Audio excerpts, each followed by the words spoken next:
desde 2000, quando a Companhia Etc. ela foi fundada, que a gente vem tendo alguns processos para se chegar a alguns resultados artísticos.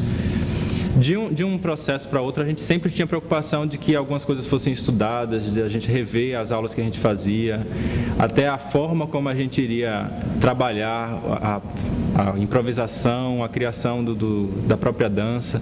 Isso tudo num processo que ia continuando, desde da escolha do tema, de como ia trabalhar a técnica, até o resultado final do espetáculo, que era quando ia trabalhar as outras linguagens, iluminação, figurino. Então, a pesquisa chega na etc. depois de um processo que a gente veio acompanhando, e a gente chega hoje a uma conclusão de que é necessário, sim, a gente meio que se deter durante algum tempo, ou pelo menos em paralelo com essas criações artísticas, focos mais específicos de pesquisa. E é assim que a Companhia etc. hoje vê e encara a forma de trabalhar em dança hoje.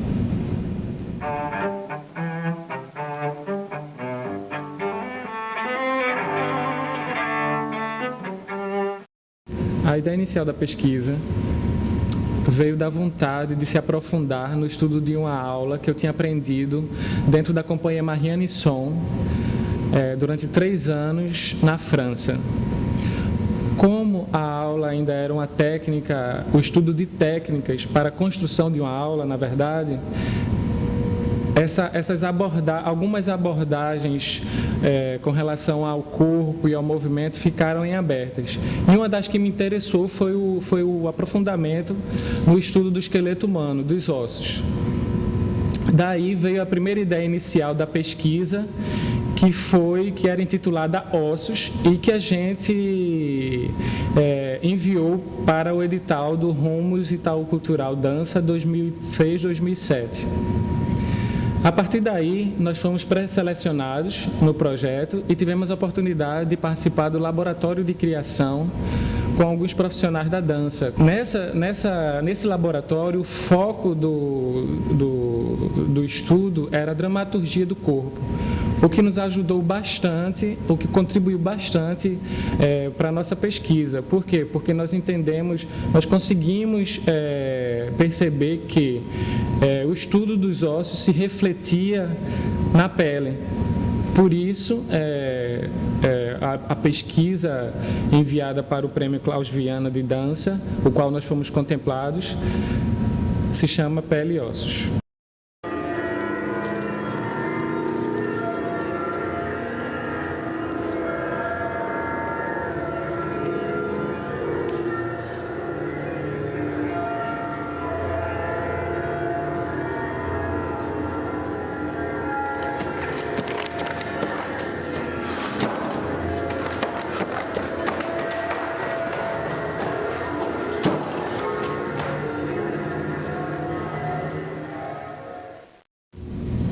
Foi a partir daí, então, que com o prêmio Funarte de Dança Klaus Viana, nós conseguimos, durante esses 6 meses, passarmos num processo em que poderíamos aprofundar o que vinha sendo pesquisado de uma certa forma já anteriormente, que teve até já um resultado, que foi o espetáculo, o Corpo, Massa, Pele e Ossos.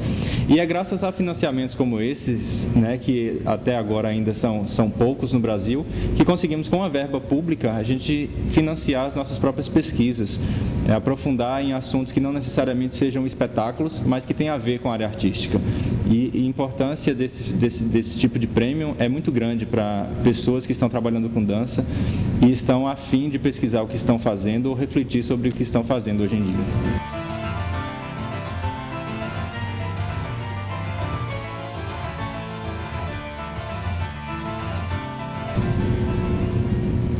A partir dessas primeiras experiências que a gente teve com o que seria necessariamente essa sensação de dançar com os ossos, foi que surgiu o problema da nossa pesquisa. Se esse dançar com os ossos, ele realmente refletia exteriormente, no corpo da gente. Será que quem estava assistindo a gente, vendo a gente dançar, ou vendo a gente fazer uma aula com esse foco, né, nos ossos, nas articulações, isso seria realmente visível.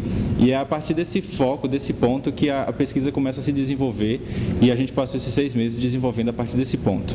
Quando a gente começou esse processo de pesquisa, a gente não tinha ainda definido uma metodologia, uma forma de como chegar aos resultados que a gente estava procurando ou de responder às perguntas que nós tínhamos na nossa cabeça, né? Nossas indagações. Então, primeiro que tudo, nós tentamos identificar metodologias de pesquisa em arte, principalmente metodologias de pesquisa em dança, como elas são aplicadas, os trabalhos que já foram feitos. Fizemos uma pesquisa também para saber que tipos de pesquisa existem em dança aplicadas a técnicas de treinamento, a pedagogia, a dança como arte, filosofias que abordam o corpo, enfim, toda uma gama de pesquisa sobre dança e o corpo, até mesmo para a gente ter uma visão geral do onde e que terreno a gente estava pisando.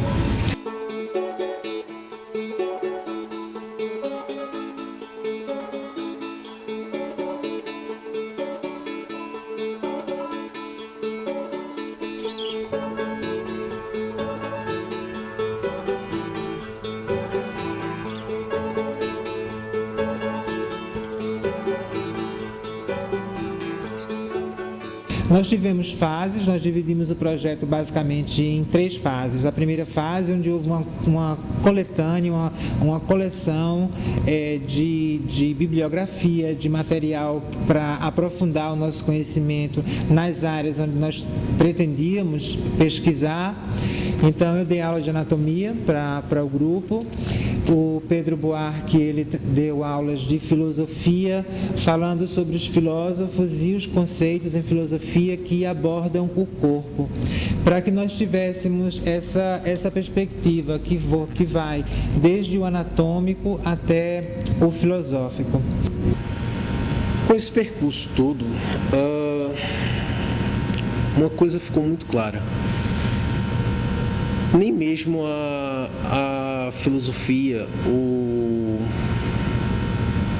as ciências qualitativas que nós temos à mão estão realmente preparadas para ter uma visão epistemológica realmente segura sobre o processo criativo, não uma visão apenas psicológica, de um psicólogo que vê a evolução da criança na experimentação, né?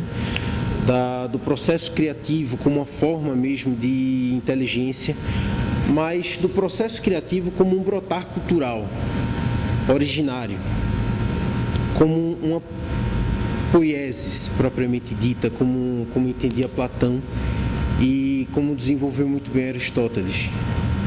Então, o que seria esse dançar com os ossos realmente? Como o pensar nesse esqueleto humano, nesse lado anatômico, nesse lado fisiológico do corpo, iria me ajudar no lado criativo. Então, como isso me serviria através das dinâmicas de improvisação, através de estudos coreográficos, como isso me serviria depois para criar, como isso resultaria em uma criação, em uma concepção de um espetáculo ou de coreografia. Para mim hoje tem uma coisa que fica muito evidente, depois desses 6 meses analisando e pesquisando nessa área, que é a sua área pedagógica, a área de ensino da dança, a forma como você trabalha nessa relação aluno-professor, isso vai refletir consequentemente na sua forma de criar, na sua forma de lidar com direção, com coreografia, com bailarino, com intérprete, seja lá qual for essa equipe que você escolha para trabalhar. Essa relação, para mim, hoje ela é extremamente unida. Não dá para pensar apenas em pedagogia, no ensino da dança, em aulas de dança, achando que isso não vai se refletir na criação. Isso é consequência uma da outra. Porque no caso do bailarino, ele não é só o corpo atleta. Ele é o corpo atleta, mais o corpo que pensa, o corpo que significa, o corpo que sente, e tudo isso vai interferir no seu processo criativo.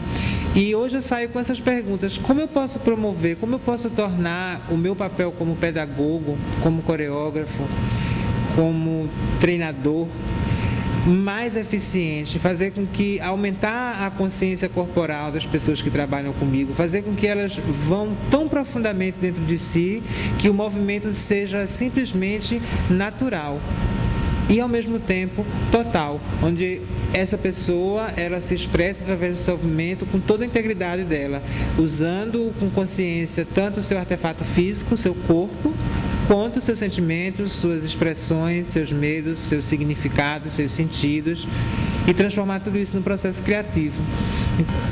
Essa dificuldade de estabelecer metodologias, dado o curto prazo de tempo, dificultou um pouco o longo e o alcance que nós poderíamos ter.